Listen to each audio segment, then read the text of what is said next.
Ada seorang perawi nama dia Fadl bin Dukain.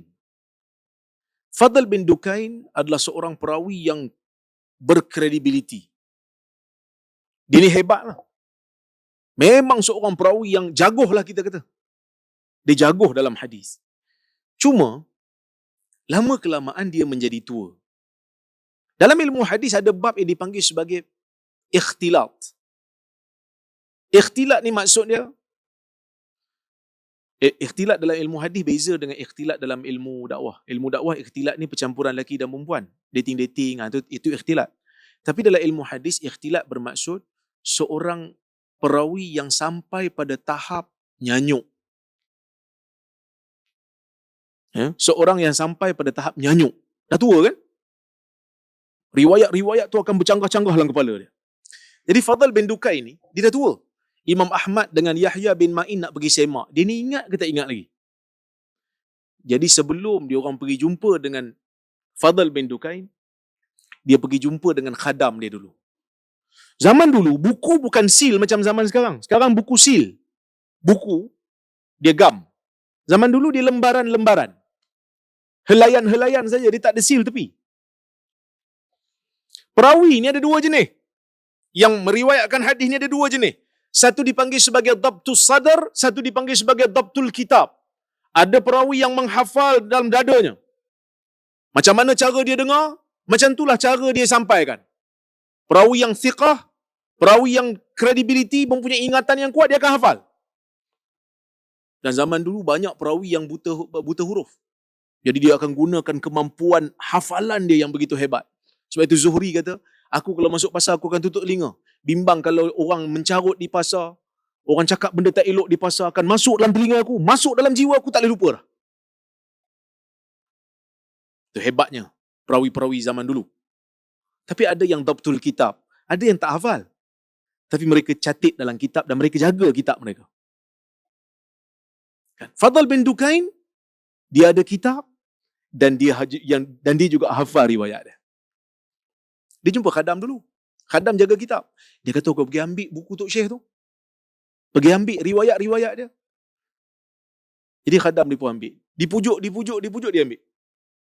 Imam Ahmad dan Yahya masukkan riwayat yang bukan riwayat Fadl. Masukkan dalam.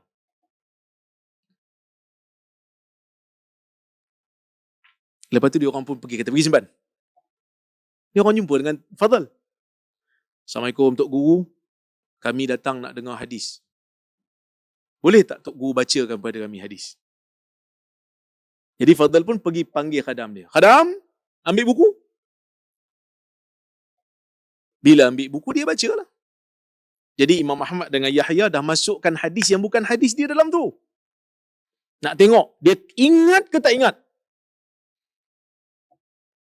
Sampai pada lembaran yang bukan hadis dia, Fadl pun tengok dua orang ni. Dia tengok Imam Ahmad.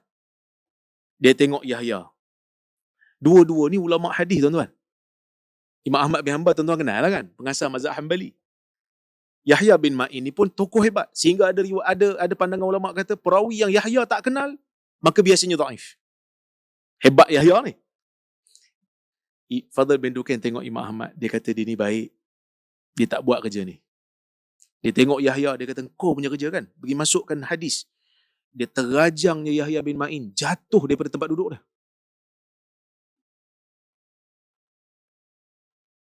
Bangun Yahya. Dia terus bagi tahu, kata, Alhamdulillah. Tok Guru masih ingat. Nak test Tok Guru ingat ke tak? Tok Guru ingat. Dia kata, Alhamdulillah. Aku kena terajang pun berbaloi. Dia masih ingat lagi. Kalaulah kata dia tak ingat, dia baca je, Fadl bin Dukain akan menjadi seorang perawi yang tidak boleh diterima.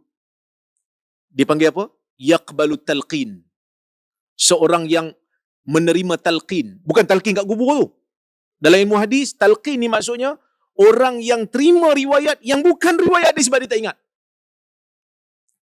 Lalu dia kata itu riwayat dia. Nampak?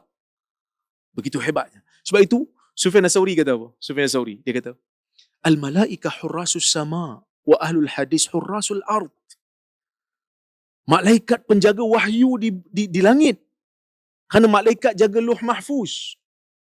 Quran yang dipelihara di sana. Wa ahlul hadis atau wa ashabul hadis hurrasul ard.